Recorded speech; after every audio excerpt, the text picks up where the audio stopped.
This is Jimi Hendrix, and this is the Christian Pattern. Episode is called The Symbolism of the Tabernacle.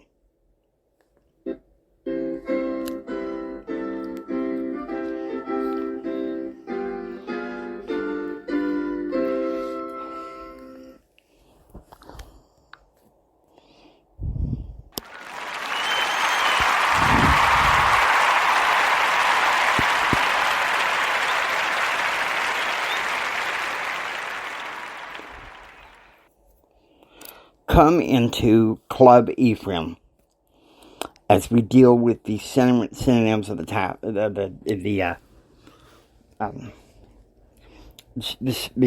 symbolism rather of the tabernacle. Okay, now any misconceptions? I'm about to speak in my secondary language, Spanish. Any misconceptions, we're going to bring that to the side. You know what to say. So, you have to forgive me. That just comes out of nowhere. I digress. We're talking about the symbolism of the tabernacle. This last week's Come Follow Me. And so, I want to go through it how I see it. Most people think the tabernacle, the temple, nice quiet place to get close to the Lord. But the tabernacle was a noisy place. Killing of animals and sacrifice. Smoke and fire.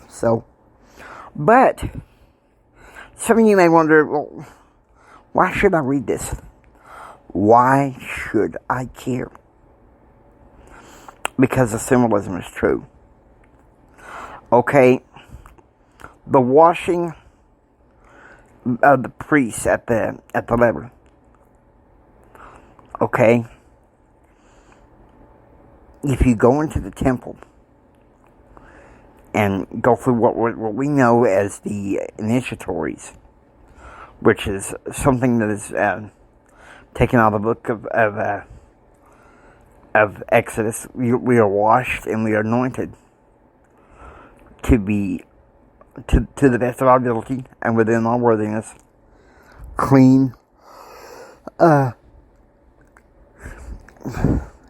priests and priestesses unto the Lord and the Most High. So there you go. You receive this, and also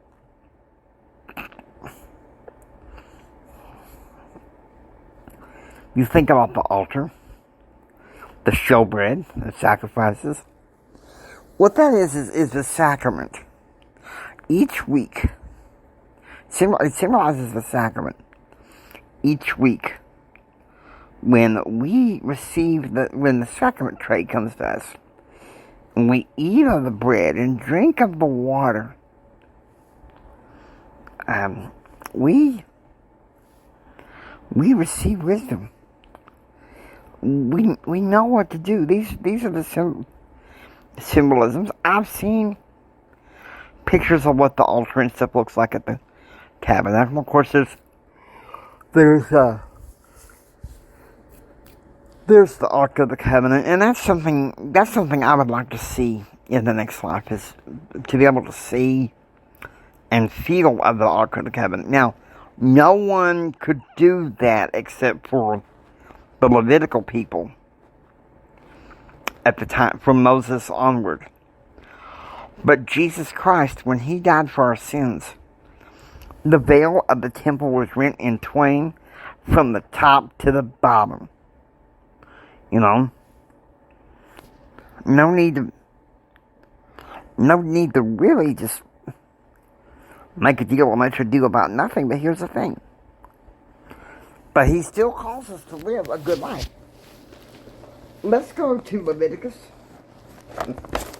We're choosing my Bible order this morning. We're gonna use it now.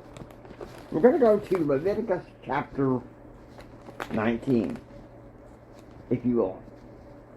Because in the way the Lord is giving us the lifestyle that we are to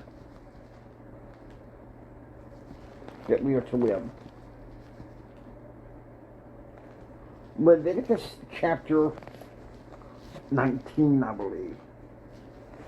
Trying to get to it still. Pages like to stick together. Almost there, maybe. It'll take a little while.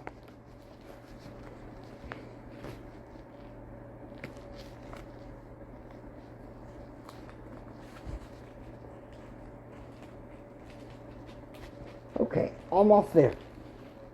I promise if I get this to cooperate. There we go.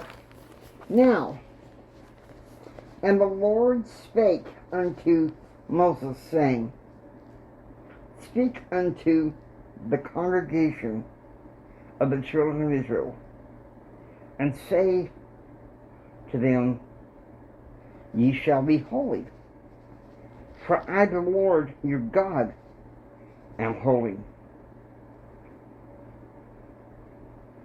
It's kind of Hebrewism. And Leviticus chapter 19 goes through the Mosaic Law and the Code to show what it means to be holy. But we have the fulfillment of what it is in the New Testament and the Book of Mormon. Matthew chapter 5 and in the Book of Mormon, 3rd Nephi chapter 12. Leviticus 19 was part of the lower law, the lesser law of Moses.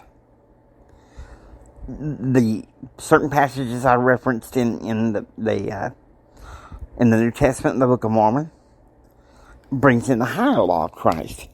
See, the Old Testament is full of symbolism of things to come when Christ shall come. Because you see, in the era of the sacrifices were done every day in the Tabernacle era, especially on certain feast days. But now, when Christ came, there was no longer no need for any sacrifice. And so, we as Christians, as Latter-day Saints, we are given the law of sacrifice. Now, I hope you enjoy listening to Christian Pattern. If you like what you hear, please subscribe, become a part of the Christian Pattern family. It's Jimmy Hendricks saying until next time, remember who you are, read your scriptures, and preach the gospel. God bless you.